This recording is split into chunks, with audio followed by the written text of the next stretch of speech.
વિદ્યાર્થી મિત્રો, પરિશ્રમ એજ્યુકેશનમાં આપનું સ્વાગત છે। આજે આપણે ધોરણ 11 ની અંદર વિષય અર્થશાસ્ત્ર વિષયાંક છે પ્રકરણ 7 ભારતીય અર્થતંત્ર। આજે આપણે એક નવું પ્રકરણ શરૂ કરવા જઈ રહ્યા છીએ, એનું નામ છે ભારતીય અર્થતંત્ર। ભારતીય અર્થતંત્રની વાત કરીએ ત્યારે ભારતીય વ્યવસ્થાની વાત આવે। ભારતીય વ્યવસ્થાની વાત કરીએ ત્યારે વ્યવસ્થાની અંદર ખેતી, ઉદ્યોગ અને સેવા ક્ષેત્ર છે એ મુખ્ય ત્રણ બાબતોનો સમાવેશ થતો હોય છે। અહીંયા આપણે ભારતીય તંત્રની વાત કરવી છે ત્યારે પ્રાચીન ભારતના તંત્રની વાત, સ્વાતંત્ર્ય પહેલાના અર્થતંત્રની વાત અને સ્વાતંત્ર્ય પછી એટલે આધુનિક ભારતના અર્થતંત્રની છે એનો આપણે અહીં અભ્યાસ કરવાનો છે। આપણે પ્રસ્તાવનાની અંદર જોઈએ ત્યારે પ્રાચીન સમયની અંદર ભારત દેશ એ સમૃદ્ધ દેશ હતો। ભારત છે એ ઘણી બધી વસ્તુઓ છે ભારતમાં ઉત્પન્ન થતી અને આ વસ્તુઓ છે વિદેશના બજારોની અંદર એની માંગ રહેતી। સુતરાઉ કાપડ છે, મલમલ કાપડ છે, લોખંડ છે, તાંબા પિત્તળના વાસણો છે, આ બધી વસ્તુઓ છે એ વિદેશની અંદર જતી। વિદેશની અંદર જતી અને એના પ્રમાણમાં ભારતને અઢળક સંપત્તિ પ્રાપ્ત હતી। એટલા માટે એક સમય એવો હતો કે ભારતને સોને કે સીડિયા તરીકે ઓળખવામાં આવતું। ભારતની સમૃદ્ધિ વિશ્વની અંદર પ્રખ્યાત હતી, દેશ વિદેશમાં એની પ્રસિદ્ધ હતી। આ પ્રસિદ્ધિને જોઈને ભારત દેશની અંદર ઘણી બધી વિદેશી પ્રજાઓ આવી। અંગ્રેજો, ડચ પ્રજા, હોલેન્ડ પ્રજા, ફ્રેન્ચ પ્રજા, આ બધી પ્રજાઓ વેપારના બહાને ભારત દેશની અંદર આવી। અંદર સ્પર્ધાને કારણે અંતે જે સર્વોપરી જે પ્રજા બની છે એ છે અંગ્રેજો। અને ધીરે ધીરે વેપાર કરીને ધીરે ધીરે રાષ્ટ્રીય સત્તા મેળવવામાં જો કોઈ પ્રજાએ સફળતા મેળવી હોય તો એ પ્રજા છે અંગ્રેજો। તો અંગ્રેજો જ્યારે ભારત દેશની અંદર આવ્યા ત્યારથી 1947 થી 1747 થી 1947 સુધીના 200 વર્ષ સુધી ભારત દેશની અંદર અંગ્રેજોએ શાસન કર્યું। ત્યાં સુધીનો આપણે સ્વાતંત્ર્ય પહેલાના ભારતની વાત કરીશું। 1947 માં આપણે સ્વતંત્રતા મેળવ્યા પછી ના ભારતને આપણે અભ્યાસ કરવાનો છે। તો સૌપ્રથમ આપણે જોઈએ પ્રસ્તાવના તરીકે, તો અહીં આપણે જે વાત કરી છે ભારતના સ્વાતંત્ર્ય પહેલાના ભારતની વાત। સ્વાતંત્ર્ય પહેલાના ભારત અથવા પહેલાનું ભારત, સ્વાતંત્ર્ય પહેલાનું ભારત નું અર્થતંત્ર।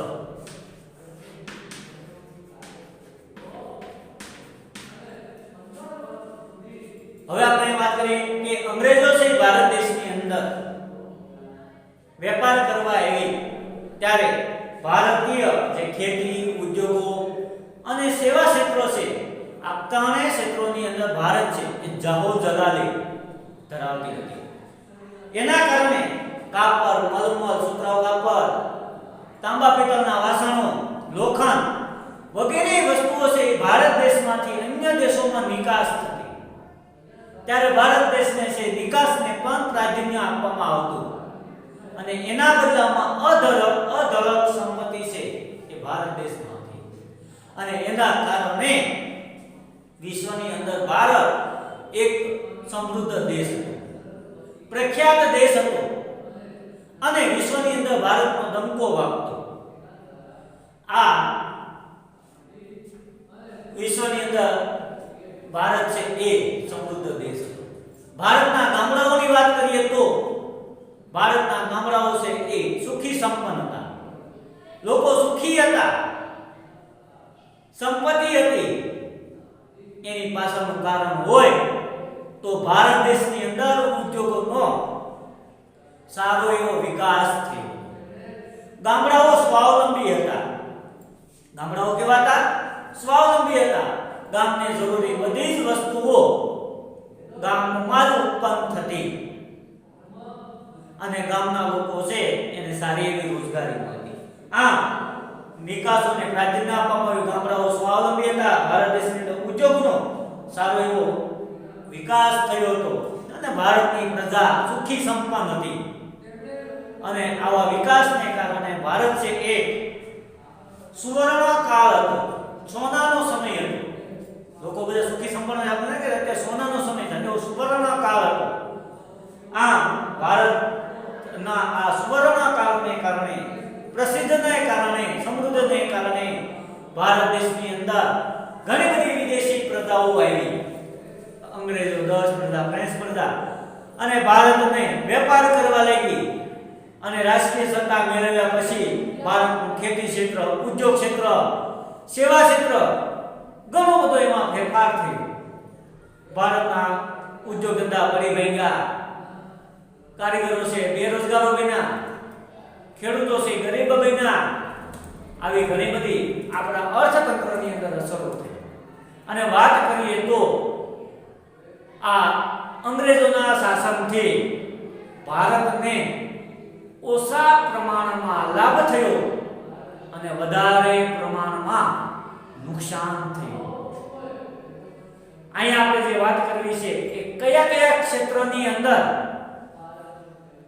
ક્યાં વિકાસ થયો એનો આપણે અહીંયા અભ્યાસ કરવાનો છે. એના ઘણા બધા મહત્વના મુદ્દાઓ આપણને આપેલા છે. એમાંથી પહેલો મુદ્દો છે રેલવે.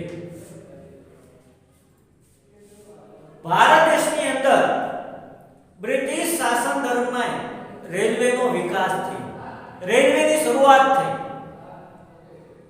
રેલવેની શરૂઆત કોના સમયમાં થઈ? બ્રિટિશ શાસનના સમયની અંદર, અંગ્રેજોના સમયની અંદર. અને રેલવે છે એ સૌથી મોટી સંસ્થા બની. રેલવે છે શું બની? મોટી લાભ આપનારી સંસ્થા બની. વાહન વ્યવહાર છે એ ઝડપી બન્યું. કોના કારણે?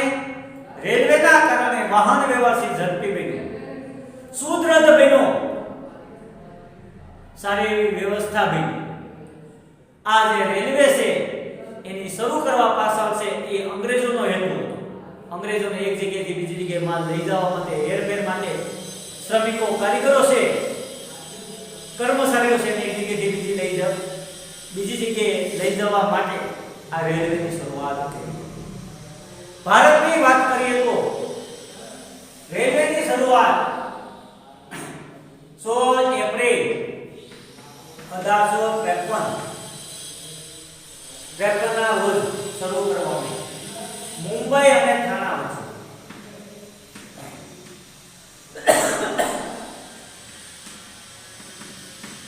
મુંબઈ નું જે બોરી બંદર છે ત્યાંથી અને થાણા વચ્ચે આ રેલવેની શરૂઆત કરવામાં આવી.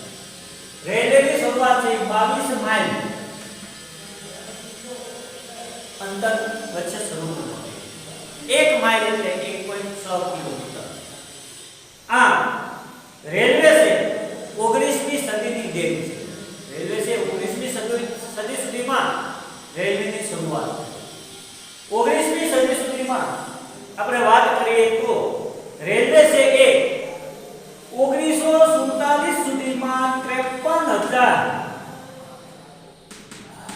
કિમીની હતી, કિલોમીટર ધરાવતી રેલવે લાઈન હતી. અને 68 લાખ લોકોને લાભ આપનારી ખાનગી સંસ્થા બની. 1947 સુધીમાં 53,000 કિમીનો માર્ગ ધરાવતી અને 68 લાખ લોકોને લાભ આપનારી ખાનગી સંસ્થા હતી. અને આજે ભારત દેશની અંદર વાત કરીએ તો જે રેલવે છે એ અંગ્રેજોની દેન છે. અને આજે ભારત સૌથી વધારે જો રોજગારી મળતી હોય તો એ રેલવેની અંદર છે. ત્યાર પછી આપણે વાત કરીએ માર્ગ પરિવહન. 1855 ની અંદર જાહેર બાંધકામ ખાતાની સ્થાપના કરવામાં આવી. અંગ્રેજો છે, બ્રિટિશ શાસન છે, રોડ રસ્તાની જવાબદારી પોતે ઉપાડી. એના માટે એક અલગ ખાતાની સ્થાપના કરવામાં આવી. રોડ રસ્તાઓનો સારો એવો વિકાસ છે, પાકા રસ્તાઓ છે એનું પ્રમાણ વધ્યું. તો જે કાચા રસ્તાઓ છે એને પાકા પાકા રસ્તાઓ બનાવ્યા, એના માટે અલગ ખાતાની રચના કરવામાં આવી. એટલે માર્ગ પરિવહનની અંદર સારો એવો છે રસ્તાઓનો વિકાસ થયો. આપણે રસ્તાઓની વાત કરીએ તો 2,78,620 કિલોમીટર ધરાવતા રસ્તાઓ બન્યા. રસ્તાઓની અંદર 32% પાકા રસ્તા અને 68% છે એ કાચા રસ્તા નું પ્રમાણ હતું. આ બ્રિટિશ શાસનની અંદર જે રોડ રસ્તાઓ છે એનો સારો એવો વિકાસ છે. એની પછી ક્ષેત્ર છે બેંક. ભારત દેશની અંદર અંગ્રેજોના શાસન દરમિયાન 1770 ની અંદર બેંકોની શરૂઆત થઈ. ક્યારે શરૂઆત થઈ? 1770 ની અંદર બેંકોની શરૂઆત. ખાનગી ક્ષેત્રની અંદર બેંકોની શરૂઆત થઈ. 1947 સુધીમાં ભારતમાં 700 થી વધારે બેંકો હતી. 1770 ની અંદર શરૂઆત થઈ. 1947 સુધીમાં ભારત દેશની અંદર 700 થી વધારે બેંકો હતી. સૌથી મહત્વની જે બેંક છે એ 1935 માં રિઝર્વ બેંક ઓફ ઇન્ડિયાની સ્થાપના થઈ. જે હાલની આપણે મધ્યસ્થ બેંક આરબીઆઈ બેંક તરીકે ઓળખીએ છીએ. હાલની અંદર જે ભારત છે એ સૌથી મોટી બેંક છે. એ બેંકની સ્થાપના 1935 ની અંદર છે. આ બેંકની સ્થાપના પણ ખાનગી સંસ્થા દ્વારા શરૂ થઈ. ત્યાર પછી ભારત સરકારે એનું રાષ્ટ્રીયકરણ છે એ કરવામાં આવ્યું છે. વિકલ્પની અંદર ઘણીવાર પૂછાય કે રિઝર્વ બેંક ઓફ ઇન્ડિયા છે એની સ્થાપના ક્યારે કરવામાં આવી? તો 1935 ની અંદર આ બેંક છે એની અહીંયા સ્થાપના.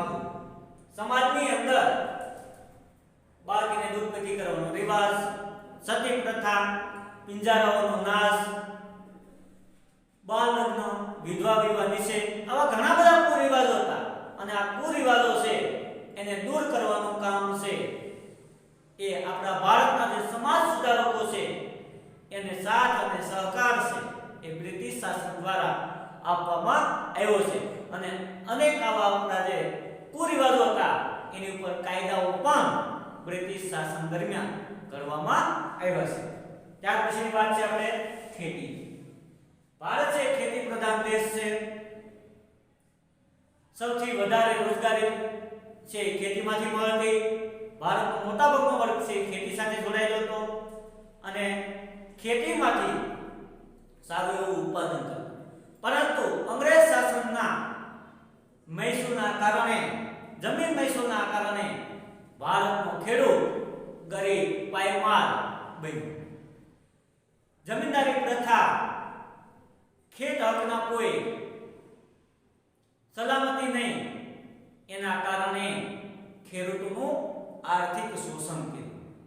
ઘણીવાર ખેતીની અંદર ખેડૂતની ઈચ્છા ન હોવા છતાં અમુક પાકનું ઉત્પાદન કરવા માટે ફરજિયાત વાવેતર કરવું પડતું અને એનું વેચાણ બ્રિટિશ સરકારને કરવું પડતું. ખાસ જે ગળી જવી અને માંગ હતી તો એનું પણ વેચાણ છે એ ફરજિયાતપણે કરવું પડતું. આમ ભારતનો જે ખેડૂત છે એ ગરીબ, બેરોજગાર અને દેવાદાર બન્યો. આ જમીન મહેસૂલ ઘણીવાર ન ભરી શકવાને કારણે પોતાની જે જમીન છે, મિલકત છે, પોતાના ઘરેણા છે એ ઘણીવાર વેચી દેવા પડતા. ભારતીય ખેડૂતો પાસેથી ઊંચા દરે જમીન મહેસૂલ, જમીનધારો પ્રથાને પ્રોત્સાહન અને ખેડ હકોના સુરક્ષા ન હોવાને કારણે ભારતના જે ખેડૂતો છે એનું આર્થિક, સામાજિક નુકસાન કરવામાં આવ્યું અને ઘણા બધા આપણા જમીન ધરાવતા ખેડૂતો હતા એ ખેત મજૂરો બની ગયા. આમ પોતાના સ્વાર્થ માટે આપણી જે ખેતી છે એ પડી ગઈ.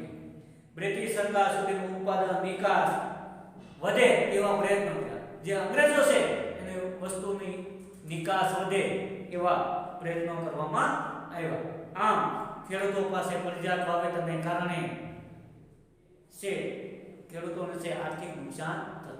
તડકાની અંદર તનતોડ મહેનત કરીને જે ઉત્પાદન કરતો ખેડૂત એને આવકની અંદર પોતાનું ભરણ પોષણ થાય તેટલું જ પ્રાપ્ત થતું અને આવકનો મોટા ભાગનો ભાગ છે એ બ્રિટિશ સરકારને છે એ મહત્વ અથવા જમીનદાર જે લોકો છે એને પ્રાપ્ત થતું. તો વિદ્યાર્થી મિત્રો અહીં આપણે જે વાત કરી છે એ ભારતીય તંત્રની અંદર સ્વાતંત્ર્ય પહેલાના ભારતનું તંત્ર, એની અંદર આપણે રેલવે, માર્ગ પરિવહન, બેંક, સામાજિક માળખું અને ખેતી આ 5 મુદ્દાઓનો આપણે અભ્યાસ કર્યો છે. બાકીના જે 5 મુદ્દાઓ છે તેનો આપણે અભ્યાસ આવનારા વિડિયો લેક્ચરની અંદર કરશું. જો વિદ્યાર્થી મિત્રો આ વિડિયો તમને ગમ્યો હોય તો શેર કરજો, લાઈક કરજો.